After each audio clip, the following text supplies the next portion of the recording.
Saraiki style میں کہا کہ ابا اپنا ایک پتر دین تے قربان کر جا. صحیح ہے.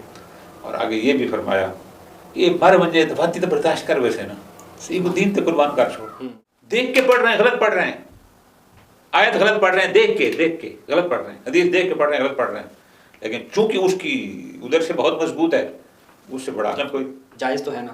نہیں میں حرمت کی بات نہیں کر رہا, وہ ابھی اس سے حرمت نہ نکل جائے. نہیں میں نہیں لیتا. ٹھیک ہے. میرا اپنا ایک ضمیر ہے کہ یار میں جو مدرسے میں پڑھا ہوں 10 سال پیسہ قوم کا لگایا نا, میرے دل کا. تو جس قوم نے مجھے اتنا پڑھایا اس قوم کے ایک بچے کو حلال کرنے کے 2 جملے میری زبان سے صادر ہو جائیں, اس کے بھی 10-20 ہزار مانگوں تو میری نظر میں یہ باعث شرم ہے. تو میں نے تصویر اٹھائی ہوئی تھی ان کی اس جلوس میں, تو حوضے کا ایک طالب علم اب بھی زندہ ہے, اب بھی قوم میں ہے. صحیح. اس نے آ کے اتار لی. اچھا. 1.5 سال پہلے جامعہ الکوثر میں اس نے مجھے کہا کہ میں نے آپ سے معافی مانگنی. میں کیا کہ آپ نے وہ حجتیہ میں تصویر لگائی تھی علامہ حسین صاحب کی, وہ میں نے اتار دی تھی, میں آپ سے معذرت چاہتا ہوں اور ان کی قبر سے معذرت چاہتا ہوں, میں نے غلط کیا تھا. محترم علامہ ملک ملازم حسین صاحب نے ایک جملہ کہا جو مجھے ایسے یاد ہے جیسے انہوں نے ابھی آدھا گھنٹہ پہلے کہا. انہوں نے جملہ یہ فرمایا تھا سرائکی میں کہ جڑے سیاح تھی سے نا وہ تو مجھے چھوڑ دے سے اور تاک سے تدریس ٹھیک ہے. اچھا.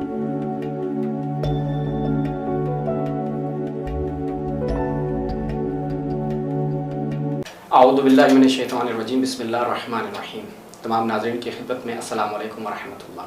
ایک روایت امام رضا علیہ السلام سے منقول ہے, رحم اللہ عبدا, اللہ اس بندے پر رحم کرے. ویسے تو لوگ جب ایک دوسرے سے ملتے ہیں تو کہتے ہیں کہ آپ نے ہمارے لیے دعا کرنی ہے, لیکن اگر امام خود کسی شخص کے لیے دعا کریں تو وہ واقعاً مستجاب الدعویٰ ہیں اور وہ دعا خدا کے ہاں قبول ہوتی ہے. اب یہ امام جو دعا فرما رہے ہیں کہ رحم اللہ عبدا, اللہ اس شخص پر رحم کرے, کس کے لیے دعا کر رہے ہیں؟ آگے فرماتے ہیں احیا امرنا, یہ جو ہمارے امر کو زندہ کرتا ہے. راوی کہتا ہے کہ میں نے امام سے پوچھا کیف یحیی امرکم, کہ آپ کے امر کو کیسے زندہ کیا جا سکتا ہے؟ تو امام نے فرمایا یتعلم علومنا, کہ جو شخص ہمارے علوم کو سیکھتا ہے, ویعلمہ الناس, اور وہ علوم سیکھنے کے بعد لوگوں کو سکھلاتا ہے. آج ہمارے ساتھ جو شخصیت موجود ہیں انہوں نے امام کی اس حدیث کو مجسم طور پر عملی جامہ پہنایا, خود بھی علوم محمد و آل محمد کو سیکھا, پوری زندگی انہی علوم کو سیکھنے میں صرف کی, اور بعد کا جو حصہ ہے کہ وَيُعَلِّمُ النَّاسَ, اور لوگوں کو بھی سکھلایا. جب کوئی شخص یہ دونوں کام کرتا ہے تو خود امام اس شخص کے لیے دعا کرتے ہیں کہ اللہ کی رحمت ہو. جو شخصیت ہمارے ساتھ موجود ہیں علوم دینیہ سے وابستہ جتنے بھی افراد ہیں, چاہے وہ حوزہ علمیہ پاکستان کے افراد ہوں, چاہے وہ حوزہ علمیہ کم کے طلاب ہوں, حوزہ علمیہ نجف کے طلاب ہوں, اس علمی شخصیت سے بخوبی آشنا ہیں. اور ان کی ایک جو زندگی ہے علوم محمد و آل محمد کی نشر و اشاعت میں گزری. اس لیے ہم نے چاہا کہ آج ان کے ساتھ ایک نشست رکھی جائے اور مکمل جو انہوں نے اپنی زندگی علوم محمد و آل محمد کو حاصل کرنے میں اور سکھانے میں صرف کی, اور اس میں جو ان کا ایک علمی سفر رہا یہ آپ لوگوں تک پہنچایا جائے. میری مراد حوزہ علمیہ قم, نجف اور پاکستان کی ایک معروف شخصیت کہ جن سے آپ آشنا ہیں, استاد بزرگوار حجت الاسلام والمسلمین علامہ ظفر آباد شاہنی صاحب ہیں. السلام علیکم ورحمۃ اللہ.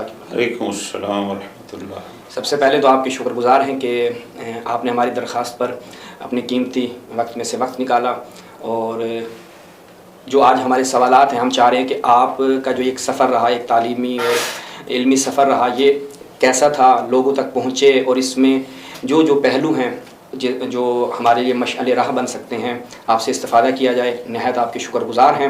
اور انشاءاللہ ناظرین جو ہمارے آگاہ سے سوالات ہوں گے ہم کوشش کریں گے کہ ان سوالات کے ذریعے سے وہ چیزیں کہ جو عام لوگوں تک نہیں پہنچ پائیں, اور وہ چیزیں کہ جو اس جو طالب علمی جو چاہتے ہیں کہ وہ آئیں حوزہ علمیہ میں زندگی گزاریں, علم حاصل کریں, ان کے لیے وہ ایک واقعاً مشعل راہ ثابت ہو.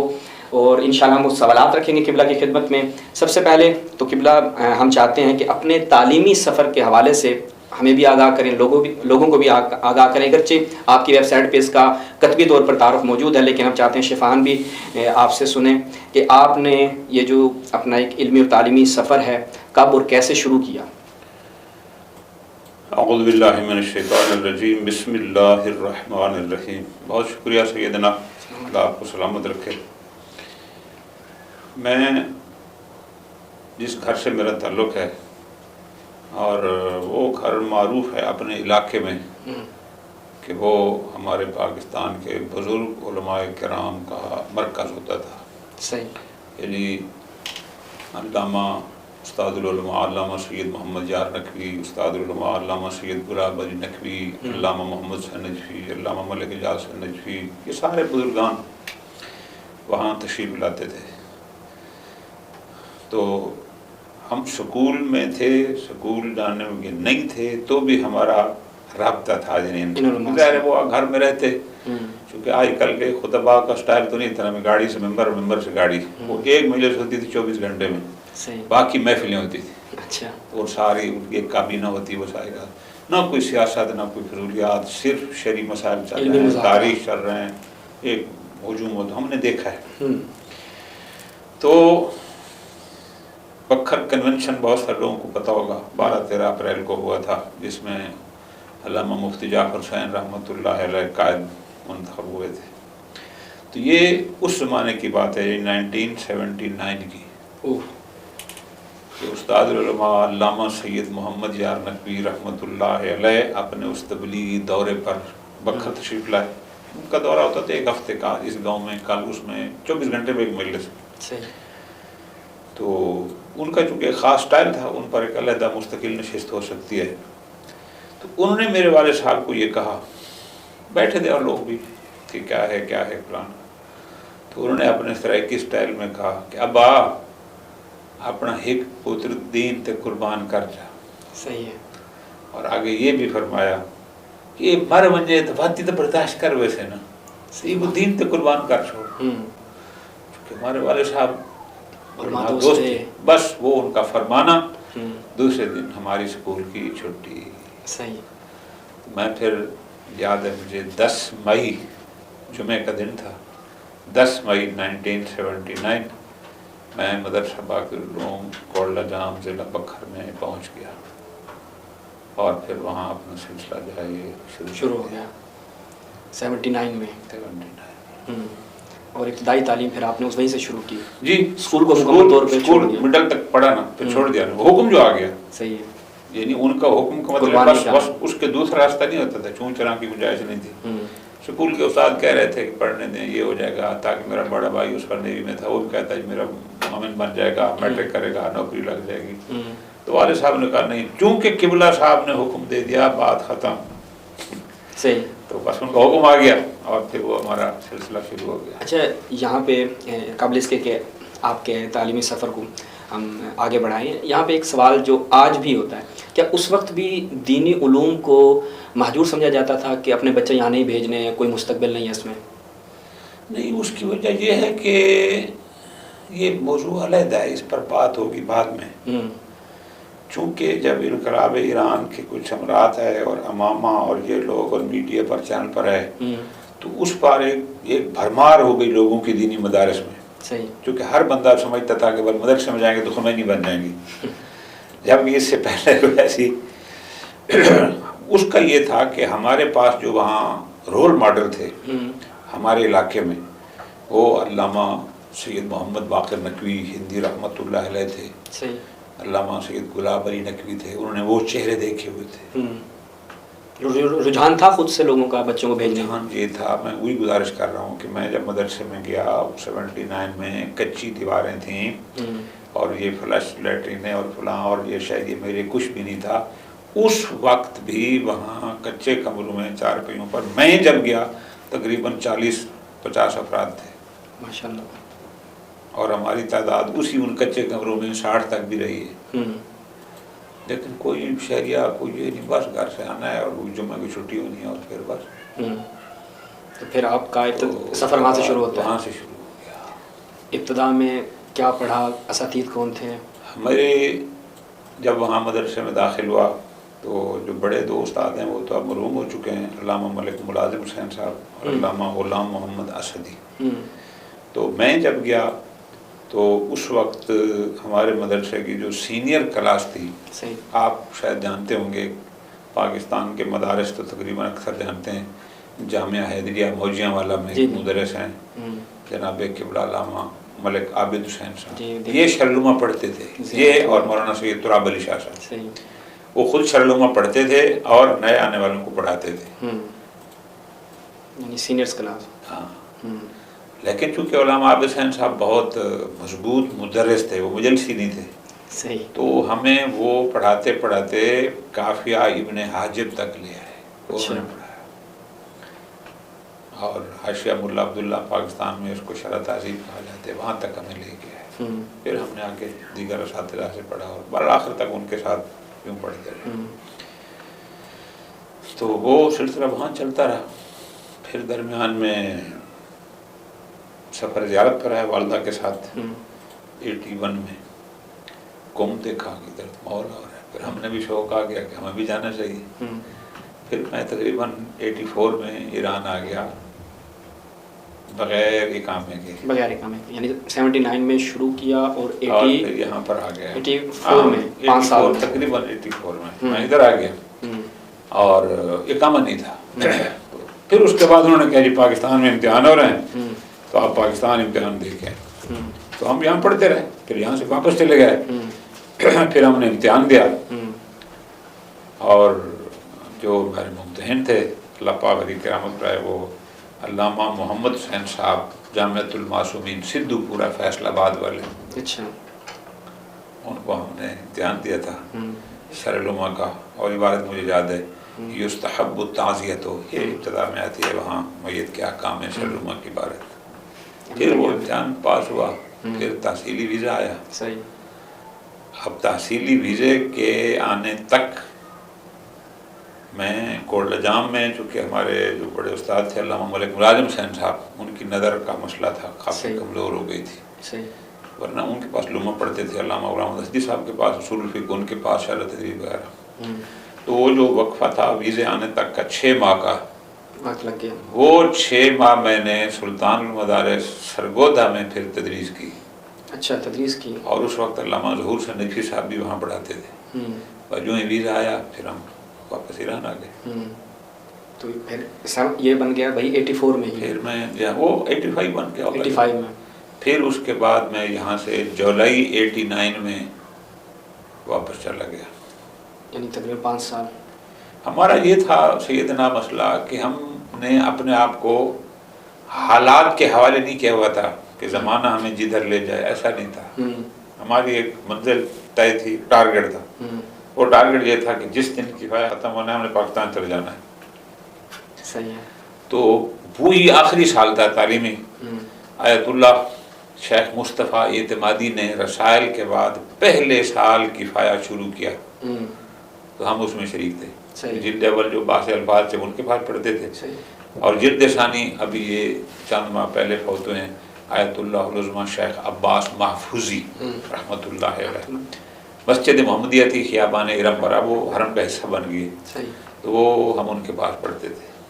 باقی وہاں عظم میں ہم نے الحمدللہ آیت اللہ شیخ محسن دوزانی ان کے پاس پڑھی ہے مقاصد۔ ماشاء اللہ، آج کل امام جمعہ ہیں ظاہراً تہران کے سید احمد خاتمی، صحیح، وہ ہمارے استاد گرامی ہیں، ان سے خصوصی ہمارا درس ہوتا تھا چند لوگوں کا، رسائل وغیرہ ان سے پڑھتے صحیح، تھے۔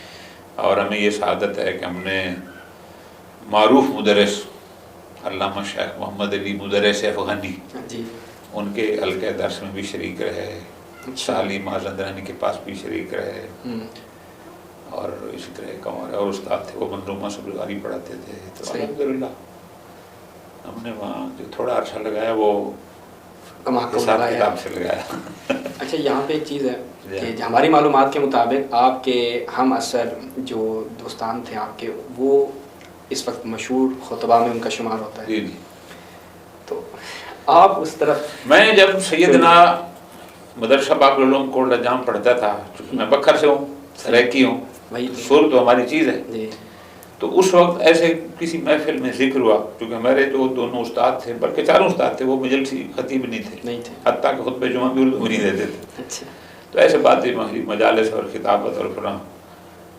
تو یہ کرنی چاہیے جی، کچھ بولنا چاہیے، جیسے ابتدا میں طلبہ کو شوق ہوتا ہے بشب جمعہ جی ایک تمرینی مجالس ہونی چاہیے، جی جی،